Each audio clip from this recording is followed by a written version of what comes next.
నమస్కారం, welcome to I dream. ధర్మ మార్గం విత్ విజిత కార్యక్రమానికి స్వాగతం.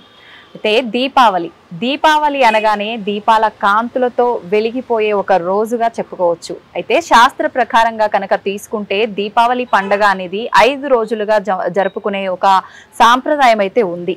కానీ ప్రస్తుత రోజుల్లో చూసుకుంటే ప్రతి ఒక్కరు కూడా 5 రోజులుగా కాకుండా 3 రోజులుగా రాను రాను ఒక్క రోజుగా జరుపుకునేలా మారిపోయింది. అసలు ఎందుకు ఇలా అవుతోంది? నిజంగా దీపావళి 5 రోజులు జరుపుకుంటేనే లక్ష్మీ అమ్మవారి అనుగ్రహం అనేది పొందుతామా? ఇలాంటి మరిన్ని విషయాలు ఇప్పుడు అమ్మతో మాట్లాడబోతున్నాం. ప్రస్తుతం నాతో పాటు ఉన్నారు భారతీయం సత్యవాణి గారు, మనందరికీ ఎంతో సుపరిచితులు. ఇంకెందుకండి ఆలస్యం, అమ్మతో మాట్లాడేసి ఈ విషయాలన్నింటినీ కూడా అడిగి తెలుసుకుందాం. అమ్మ నమస్కారం. నమస్తే అమ్మా, శుభాకాంక్షలు మీకు. అమ్మ దీపావళి శుభాకాంక్షలు అమ్మా. శుభాకాంక్షలు. థ్యాంక్ యూ అమ్మా. అమ్మ దీపావళి ఒకప్పటి రోజుల్లో తీసుకుంటే దీపావళి 5 రోజులుగా జరుపుకునేవాళ్ళు అని చెప్పి నేనైతే విన్నాను. కానీ ప్రస్తుత రోజుల్లో రాను రాను 3 రోజులుగా ఒక్క రోజుకే ఎక్కువగా ప్రాధాన్యత ఇస్తున్నారు. అమావాస్య దీపావళి రోజు మాత్రమే. ఎందుకు ఇలా అయిపోతుందంటారు? అసలు నిజంగా 5 రోజులు జరుపుకోవాలి అని అంటే మనం ఏ రోజు ఎలాంటి కార్యక్రమాలు ఆచరించాల్సి ఉంటుంది? అసలు దీపావళి పండుగ 5 రోజులు 3 రోజులు అని కాదమ్మా.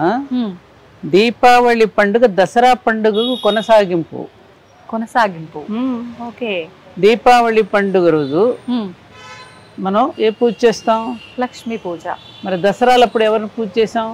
అమ్మవారి పూజే, దుర్గా అమ్మవారు. ఇంకో అమ్మవారికి కూడా చేసాం. ఎవరు? సరస్వతి.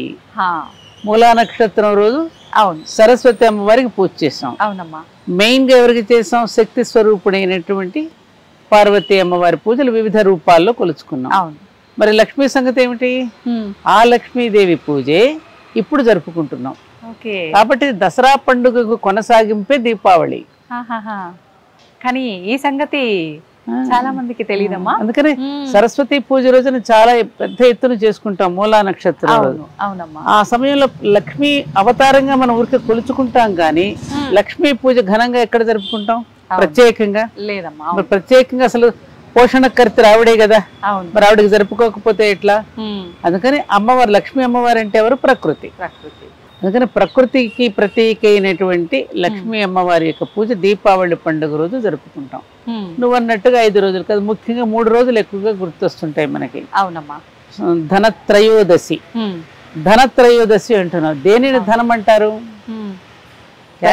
కూడా ఇప్పుడు డబ్బు అంటేనే దేన్ని మనం సృష్టించుకున్న రూపాయల అంతే కాదు కదా. దేనిని సంపద అంటారు, దేనిని ధనం అంటారు. ఆ ధనత్రయోదశికి ఏమిటి మూలం? ఈ ధనమంతా మనకి ఎక్కడి నుంచి వస్తుంది? అమ్మవారి దగ్గర నుంచి. అమ్మవారి అంటే ఎట్లా ఇస్తుంది? నువ్వు 100 రూపాయలు ఎవరు తయారు చేస్తున్నారు? 100 రూపాయల నోటు, 500 రూపాయల నోటు, లేకపోతే కాయిన్స్ ఎవరు తయారు చేస్తున్నారు? మనుషులే కదా. ఆ తయారు చేసినట్టు రూపాయి నోటుని భూమిలో పాతి పెడితే మళ్ళీ 100 రూపాయలు పుడతాయా? పుట్టవు కదా. కాబట్టి దీని తయారీ మనిషి తయారు చేస్తున్నాడు. అది మనుషులు తయారు చేసే సంపద అది. కానీ దైవ సంపద అనేది ఒకటి ఉందిగా. ఏదది? ఒక గుప్పెడు విత్తనాలు నువ్వు పొలంలో చల్లితే కొన్ని 100 బస్తాలతో తెచ్చుకుంటున్నావు. నువ్వు ఒక గోవును పెంచితే కొన్ని 1000 గోవులు అవుతున్నాయి. ఒక విత్తనం నాటితే ఆ విత్తనాల ద్వారా ఎన్నో వృక్షాలు పెరుగుతున్నాయి. ఇది దైవ సంపద. మానవుడు సృష్టించినటువంటి సంపద ఏదైతే ఉందో, మనం తయారు చేసుకున్న నోట్ల మీద మనం ప్రేమను పెంపొందించుకుంటూ అసలు ఆధ్యాత్మిక సంపద అనేది ఒకటి ఉన్నదని మర్చిపోతున్నాం. కాబట్టి అటువంటి ప్రకృతికి ఒదిగి ఉండడం ఎలాగో, ఆ ప్రకృతికి విఘాతం కలిగించకుండా, ఆ ప్రకృతిలో వికృతి చేష్టలు చేయకుండా మనల్ని మనం తడిమి చూసుకోవడానికి వచ్చే పండుగలు ఇవన్నీ కూడా మనలో ఒక ఆధ్యాత్మిక చైతన్యాన్ని, సామాజిక చింతనను, ఆరోగ్యవంతమైన వాతావరణాన్ని మనలో పెంపొందించడానికి మన మహర్షుల చేత ప్రకృతికి ముడివేసి వచ్చినవే మన పండుగలు.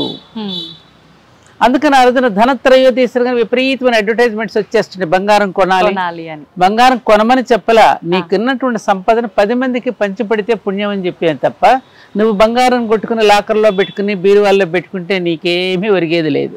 దానం చేయాలమ్మా రోజున. ధనం అంటే అసలు అది కదా అర్థం.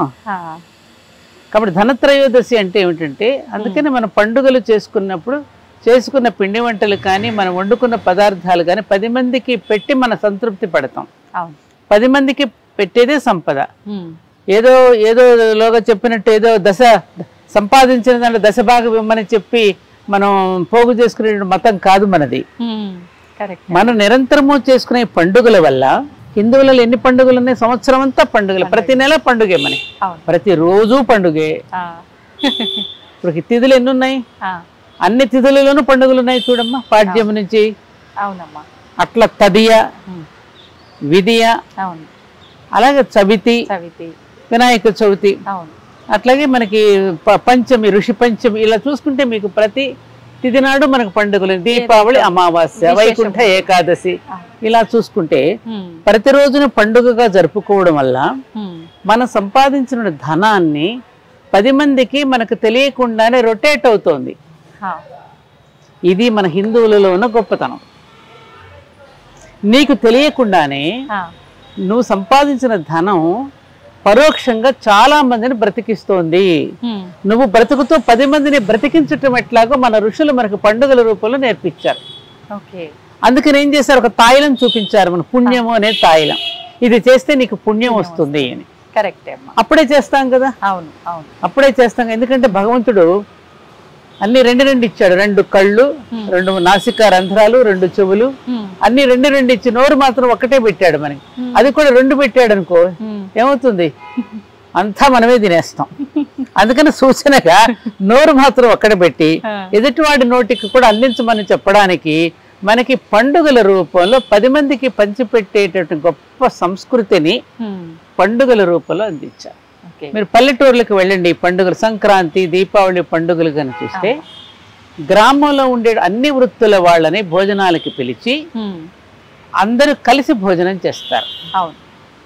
ఇప్పుడు మన కులాలతో కుమ్ములాడుకుంటున్నాం, కానీ ఆ కుల వృత్తులలో ఉన్న గొప్పతనాన్ని గుర్తించడంలా ఆ వృత్తుల వల్లే మనం జీవించగలుగుతున్నాం.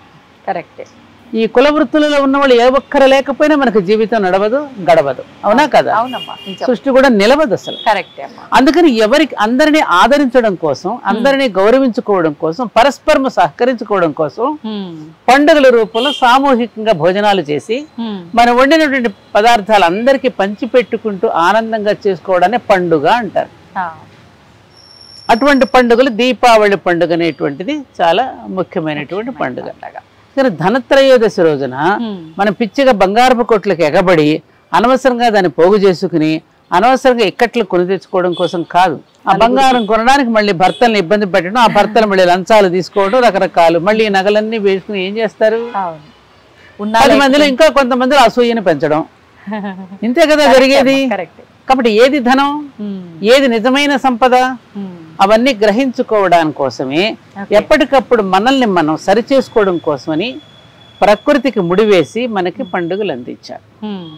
అలాగే నరక చతుర్దశి మరునాడు వస్తుంది. నరకాసురుడు అనేటువంటి రాక్షసుడు కన్నెలను చెరపట్టి నానా రకాలుగా వాళ్ళని ఇబ్బందులు పెడుతూ ఉంటే అప్పుడు శ్రీకృష్ణుడు విడిపించడానికి బయలుదేరాడు కదా. ఆ కథ అంతా మీకు తెలుసు. అప్పుడు సత్యభామ కూడా తాను కూడా వెళుతుంది, నరకాసురుడితో యుద్ధం చేస్తుంది. తనకి కొడుకు అవుతాడు నరకాసురుడు. కొడుకు గనక తప్పు చేస్తే, ఇది బాగా వినాలి మనందరం, చాలా మంది తల్లులు ఏం చేస్తారు, కొడుకులు కూడా తప్పు చేస్తూ ఉంటే వెనకేసుకొస్తుంటారు వాళ్ళు. సత్యభామ అలా చేయలా. తన కొడుకైనప్పటికీ కూడా కన్నెలను చెరపట్టి ఆ విధంగా పాడు చేస్తూ ఉంటే తన కొడుకును కూడా సంహరించి తలకాయ తెగ్గొట్టి నేల మీదకి విసిరేసింది. ఇక్కడ ఆ సందేశం ఎందుకు అందుకో మనం, ఒరే ఇంత సంపాదన ఎక్కడదరా నీకు, నీకు వచ్చే జీతం ఎంత, నువ్వు తెస్తున్న డబ్బు ఎంత, ఎక్కడి నుంచి పట్టుకొస్తున్నావు ఇదంతా నువ్వు? నిన్న తీయగలగాలి. అవునమ్మా కదా. అడుగుతున్నారా? అట్లా అడగట్లే. చిన్నప్పుడు మనం కథ చదువుకున్నాం చూడు, అమ్మ చిన్నప్పుడు నేను తోటకూర దొంగిలించినప్పుడే నువ్వు నన్ను మందలించి ఉంటే ఇవాళ గజ దొంగగా రూపొందేవాడని కాదు కదా. నేను చిన్నప్పుడే తప్పు చేస్తున్నప్పుడు ఎప్పటికప్పుడు నన్ను మందలించి నువ్వు కోప్పడి గనక సరిచేస్తే, కాబట్టి తప్పెవరు, నా తల్లే తప్పు చేసింది, తల్లికే శిక్ష వేయండి అన్నాడు. ఒక కథ ఉంది, మనం చిన్నప్పటి నుంచి చదువుకున్నాం. కాబట్టి తప్పు నా తల్లిదే, నేను కాదు ఈ దొంగగా రూపొందడానికని. అక్కడ సత్యభామ నుంచి మనం నేర్చుకోవాల్సింది ఏమిటంటే అది. అంతేకాదు, పురుషుల నేపథ్యం ఉంటుంది, కానీ ఈ స్త్రీ ఎప్పుడు కూడా సాధించలేనిదంటూ లేదు. అందుకని దసరా రోజున మన అమ్మవారు ఆఫ్టర్ ఆల్ ఏ ఉమ్మ నన్నేం చేస్తుందని చెప్పి మహిషాసురుడు వరం కోరుకున్నాడు కదా, స్త్రీలను ఏదో చిన్న చూపు చూశాడు. అటువంటి స్త్రీలు అబలలు కాదు సబలలు నిరూపించడం కోసమని, శక్తివంతులను నిరూపించడం కోసమని దేవతలందరూ సహకరిస్తే, తల ఒక ఆయుధం ఇస్తే అమ్మవారిని యుద్ధం చేసి రాక్షసులను సంహరించింది. ఇక్కడ సత్యభామ కూడా అంతే. క్రెడిట్ శ్రీకృష్ణుడికి ఇవ్వడానికి మర్చిపోయింది, తాను చేయలేక కాదు. అందుకని భారత స్త్రీ ఎప్పుడు కూడా క్రెడిట్ ఎప్పుడు భర్తకి ఇస్తుంది. అతడిని ముందు నిలబెడుతుంది, తన వెనకాల ఉంటుంది.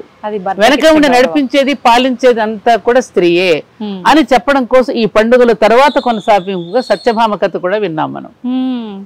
కానీ ఆడవాళ్ళని వంటింటికే పరిమితి చేశారు, ఇలాంటి పురాణ కాలం నుంచి ఇవన్నీ చూస్తున్నామంటే ఆడవాళ్ళకు కూడా మంచి ప్రాధాన్యత ఉంది. పురాణ వేద కాలం నుంచి ఉందమ్మా. గొప్ప గొప్ప బ్రహ్మవాదుల దగ్గర నుంచి పురుషులను ప్రశ్నలు వేసి వాళ్ళకి దెమ్మ తిరిగేటట్టు ప్రశ్నలు వేస్తే ఏ పురుషుడు సమాధానం చెప్పలేకపోయాడు. ఇప్పటికీ వాళ్ళకి సమాధానం దొరకడల్లా స్త్రీని గురించి వాళ్ళకి. అందుకని నా స్త్రీ స్వాతంత్రం అర్హత అంటే ఆవిడకి స్వాతంత్రం లేదని కాదు అర్థం, ఆమెకు రక్షణ అవసరం. ఆవిడ చక్కగా ప్రోత్సాహం, ఆమెకు రక్షణ నువ్వు ఇస్తున్న కొద్దీ ఆవిడ నీకు సేవించుకుంటుంది అని అన్నారు తప్ప ఆమెకు స్వాతంత్రం లేదని ఎవరు చెప్పారమ్మా? ఇప్పుడు ఎంతమంది స్త్రీలను చూస్తున్నాం మనం, ముచ్చటేస్తోంది, బ్రహ్మాండమైనటువంటి పనులు చేయగలుగుతున్నారు. వాళ్ళు చెయ్యలేక కాదు, అన్ని వీళ్ళే చేసేస్తే మరి పురుషుడికి ఏంటి పాత్ర నువ్వు చెప్పు, నువ్వు ఆలోచించు. అంతే, మా దగ్గర శక్తి ఉంది కదా అని అన్నిట్లోనూ మనమే బయలుదేరామనుకో అసహ్యంగా ఉంటది. అది పురుషుడికి కూడా ఒక పాత్ర ఇవ్వాలి కదా, ఉండాలి. అతనిని సమర్థుడిగా తయారు చేసి సమాజానికి అప్పగిస్తుంది స్త్రీ, వెనకాల ఉండి నడిపిస్తుంది. సౌశీల్యం స్త్రీ అయితే సామర్థ్యం పురుషుడిది. ఈ సౌశీల్యము సామర్థ్యము కలిపితే వివేకం అనేటువంటి పుత్రుడు జన్మిస్తాడు. అందుకని స్త్రీకి ఆ సౌశీల్యం ఉన్నంత వరకు స్త్రీ అందం సౌశీల్యంలో కనపడుతుంది. మనకి కలాం గారు ఎప్పుడు చెప్తూ ఉండారు, హృదయంలో సన్మార్గం ఉంటే శీలంలో సౌందర్యం ఉంటుంది, శీలంలో సౌందర్యం ఉంటే ఇంటిలో ఐక్యత ఉంటుంది, ఇంటిలో ఐక్యత ఉంటే జాతిలో పద్ధతి వస్తుంది, జాతిలో పద్ధతి ఉంటే ప్రపంచం శాంతియుతంగా ఉంటుంది. సూపర్ చెప్పారమ్మా. శీలంలో ఉన్నది సౌందర్యం. అది ఆ సౌందర్యాన్ని మనం బట్టబయలు చేసుకుని బాహ్య సౌందర్యం కానీ అంతః సౌందర్యం, పైగా మన ఆత్మ సౌందర్యానికి ఎక్కువగా మనం ప్రాధాన్యత ఇచ్చింది మన ఈ భరత భూమి. బాహ్య సౌందర్యానికి బాహ్య సౌందర్యానికే గనక అంత ప్రాధాన్యత ఇచ్చిన అసలు ఎవరికి పెళ్లిళ్ళు అయ్యేవి, అసలు దాంపత్య జీవితం ఇంత అందంగా నడిచేది కాదు. ఏళ్ల తరబడి ముసలి వాళ్ళు అయిపోతున్న ఒకరికొకరితో ఏడ్చుకునే వాళ్ళు కాదు. దేనికి అక్కడ ప్రాధాన్యత ఇచ్చింది మనకి? ఆత్మ సౌందర్యం. అందుకని గౌరీ పూజ చేయిస్తారు ముందుగా అమ్మాయికి పెళ్లి చేసే ముందు. ఆ గౌరీదేవి ఎవరిని ప్రేమించింది, ఎటువంటి వాడిని ప్రేమించింది? ఆ పరమశివుడు ఎలా ఉంటాడు? ఒంటి నిండా విభూతి, మెడ నిండా పాములు, జటాజూటం, మూడో కన్ను, భయంకరమైనటువంటి రుద్ర రూపం. అటువంటి వాడిని ప్రేమించిన ఏం చూసి ప్రేమించావు నువ్వు అని అడిగితే మీకేం తెలుసు అబ్బా ఆయన అందం, నాకు తెలుసు ఆయన అందం ఏమిటో. ఆ అంతః సౌందర్యాన్ని చూసింది.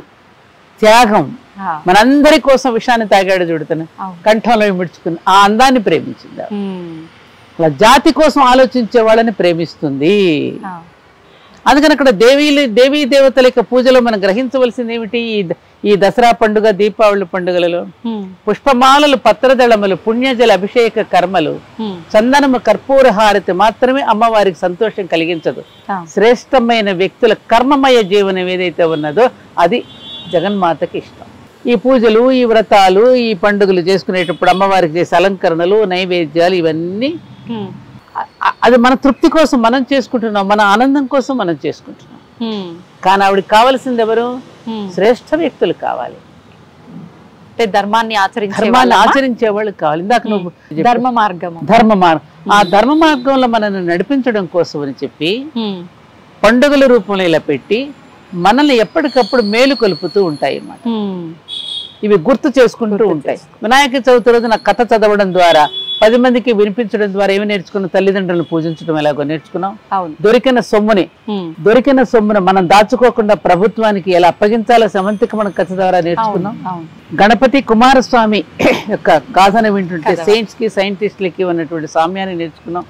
అలాగే దేవీ నవరాత్రులు, దేవీ భాగవతాన్ని, మనలో ఉన్న శక్తిని జాగృతం ఎలాగో నేర్చుకున్నాం. అలాగే దీపావళి పండుగ రోజున కూడా ఒక దీపాన్ని వెలిగిస్తే ఆ దీపం ద్వారా కొన్ని వేల దీపాలు వెలుగుతాయి. అదే నువ్వు కరెంటు బల్బుతో మరొక కరెంటు బల్బుని వెలిగించలేవు. అవునమ్మా. అదే ఈ దీపాన్ని మరొక దీపంతో వెలిగించగలదు. అలా వేల దీపాలు వెలిగించగలవు. అంటే ఏమిటి?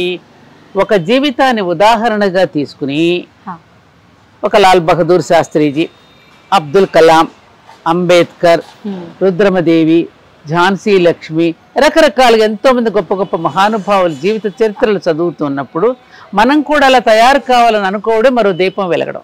అంటే ఒక జీవితాన్ని ఉదాహరణగా తీసుకుని మరొక జీవితం గొప్పగా వెలుగొందడమే. అదే దీపావళి యొక్క సమూహం కూడా మనకి ఒక దీపాన్ని వెలిగిస్తే ఆ వెలిగిన దీపం మరొక దీపాన్ని వెలిగించుకునే అవకాశం ఇస్తుంది. కానీ ఆ దీపాల వరుసలో ఇంతమంది గనక జాతి తయారైతే ఆ జాతి ఎంత గొప్పగా వెలుగొందుతుందో. అవునమ్మా, అందరూ ముందుకు రావాలి.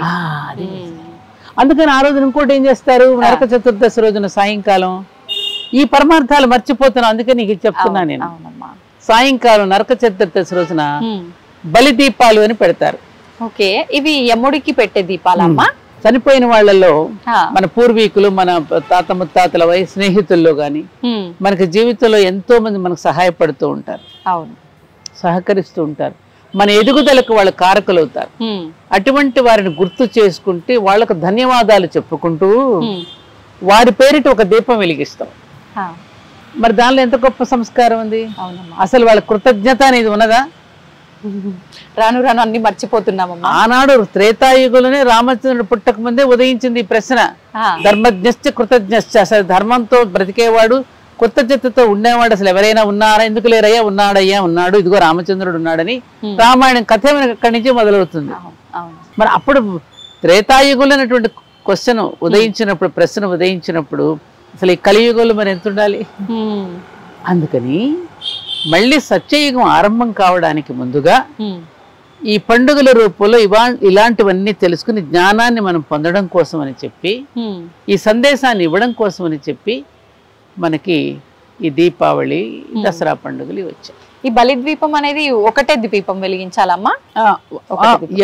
ఎవరి పేరుతో అయితే వాళ్ళందరూ, ఎంతమంది పేర్లు అయితే ఉన్నారో.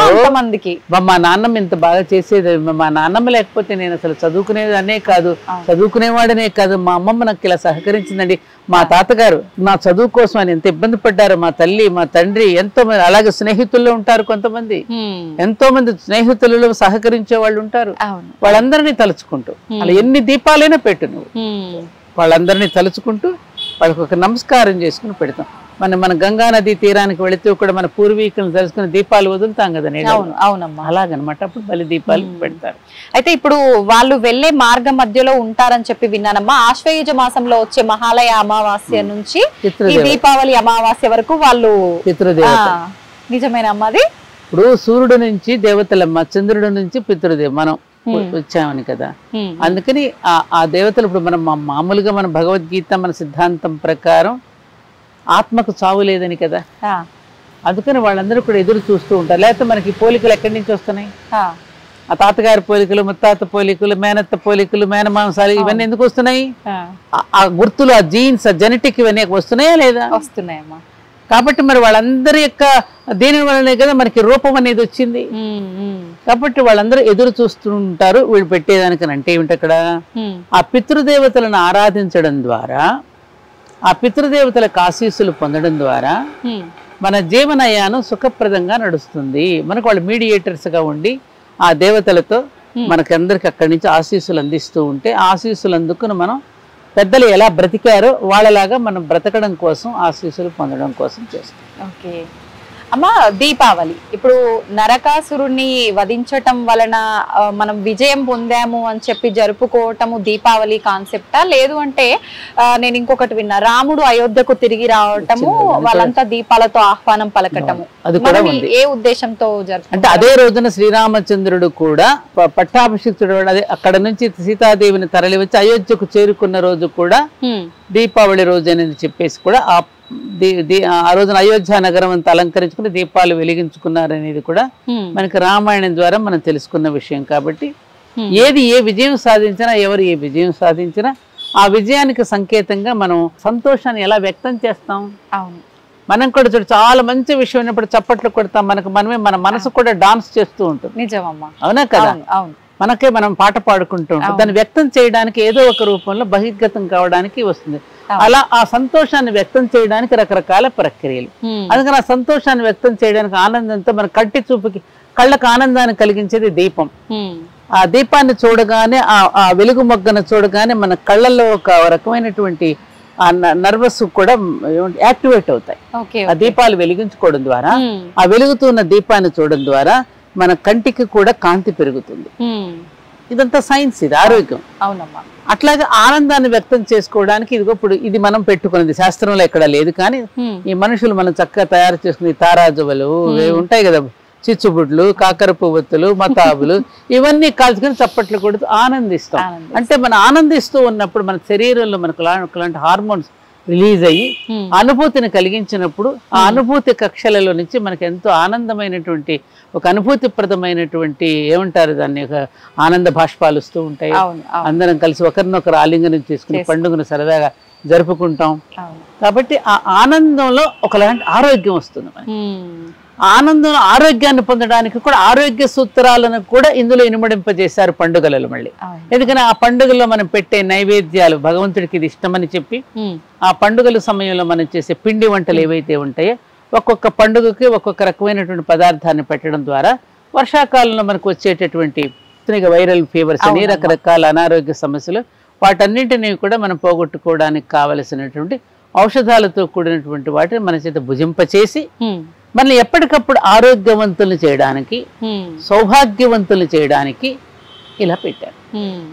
అమ్మ, దీపావళి రోజు నివాళులు అని చెప్పి ఇస్తూ ఉంటారు. అది ప్రాంత ఆచారంగా కొన్ని దగ్గరలో ఉంటుంది. నివాళులు అంటే ఇంట్లో మగవారిని కూర్చోబెట్టి నివాళులు ఇవ్వటం, ఇదంతా ఎక్కువ తెలంగాణ ప్రాంతంలో. పిల్లలకి మాకుండేది, పిల్లలకి మన దీంట్లో ఉమ్మెత్తకాయలు అంటారు చూసా.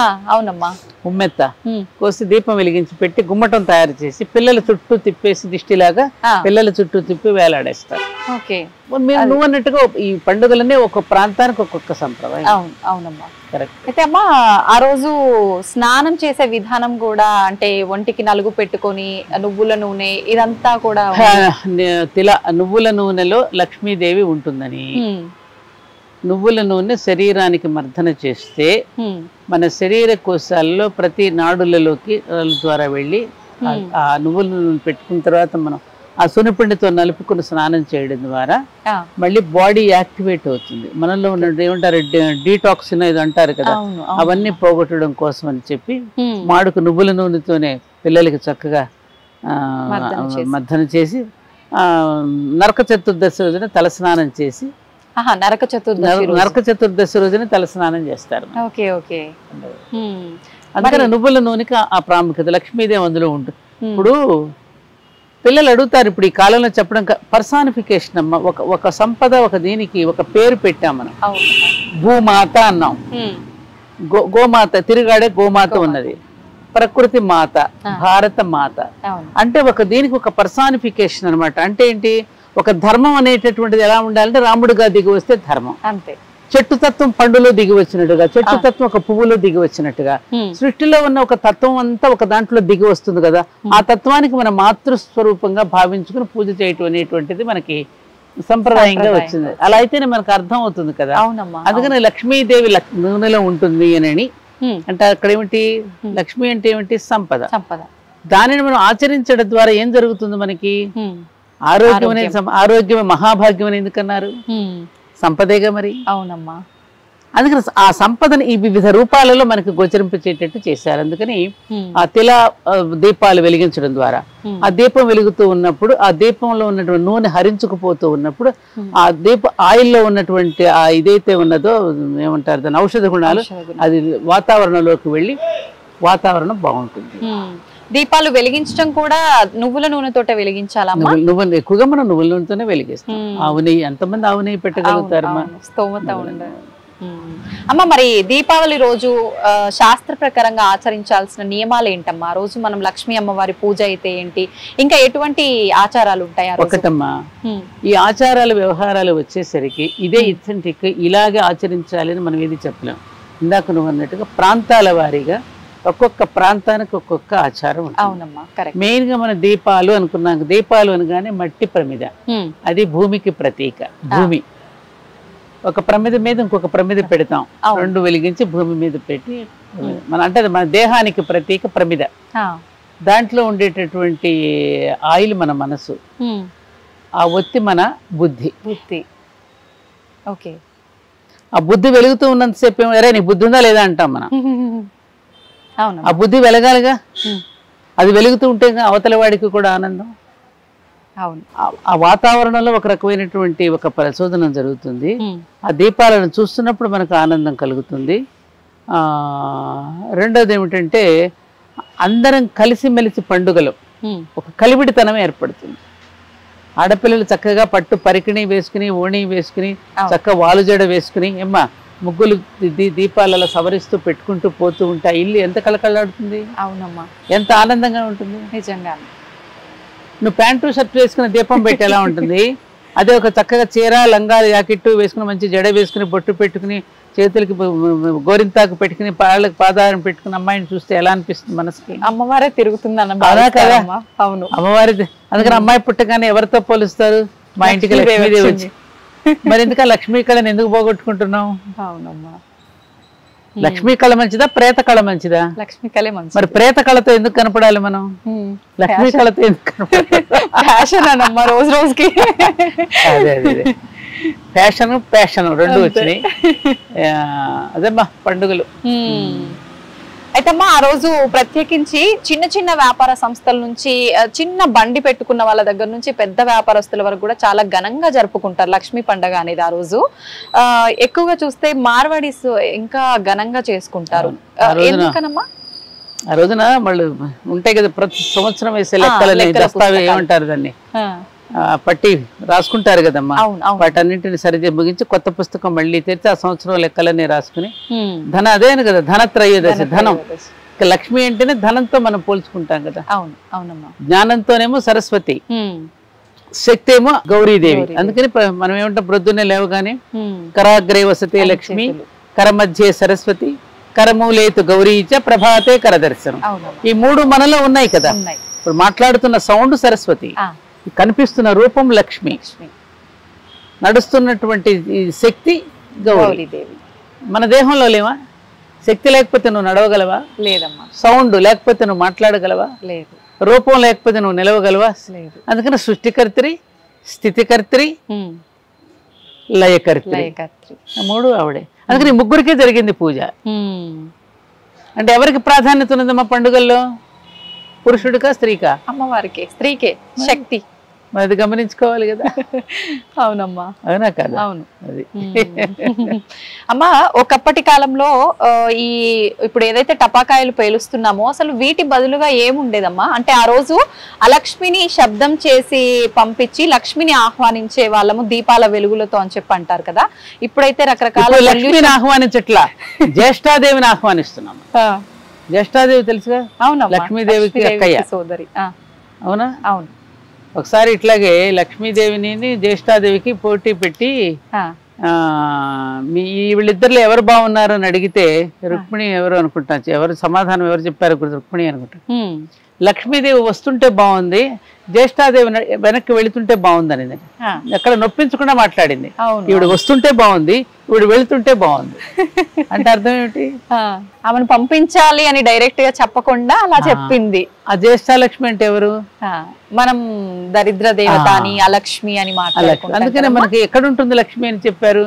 ఇంటి ముందు ఎవరైతే ముగ్గులు వేసుకుంటూ కళ్ళాపుచల్లి ముగ్గులు వేసుకుంటారు, ఏ ఇంట్లో అయితే గోవు తిరగాడుతూ ఉంటుందో, ఏ స్త్రీ అయితే ఉదయాన్నే లేచి తన పనులు ఇంటిని చక్కబెట్టుకుంటుందో అక్కడ లక్ష్మి ఉంటుందని కదా. అవునమ్మా.